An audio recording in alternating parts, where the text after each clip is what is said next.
One day the buddies were playing in the yard and they got an idea. They wanted to have a race, but not just any race. Oh no, they wanted to see who could cross the yard the slowest without falling over. "I'm gonna win," said Tom, puffing out his chest. He took a deep breath and started walking very slowly. His eyes were fixed on the prize, a big juicy watermelon slice. "Ha!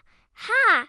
This is easy," he said, taking tiny steps. But then something unexpected happened. A little girl appeared in front of him with a watering can and she started to water the plants. She was so tiny compared to Tom that he easily could have stepped over her and kept going. But something inside of him stopped him. He didn't want to win by cheating. So he stopped and waited patiently for the girl to finish watering the plants, and then he stepped over her and continued on. Meanwhile, Jerry was doing his best to walk even slower than Tom. He shuffled his feet and took agonizingly slow steps. But he couldn't help himself. He started giggling. It was so much fun to move so slowly. Jerry lost track of everything except for the feeling of the sun on his face and the birds singing in the trees. Suddenly,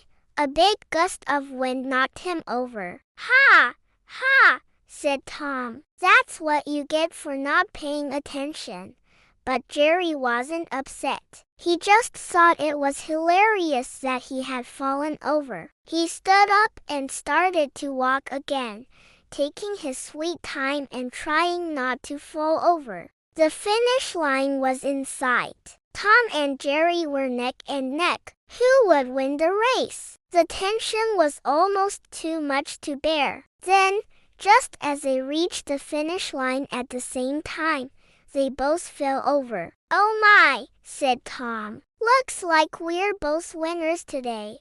Jerry was too busy laughing to care about winning or losing. He had so much fun during the race that he didn't even mind falling over. The buddies raced home, full of energy, and they couldn't stop talking about how much fun it was to have a super slow race. And although they both won the race, they both learned something very important. Sometimes it's more fun to do things slowly and with patience. Just think about it. If you're in a hurry, you might miss the beautiful things around you. But if you take your time and pay attention, you'll see so many more wonderful things.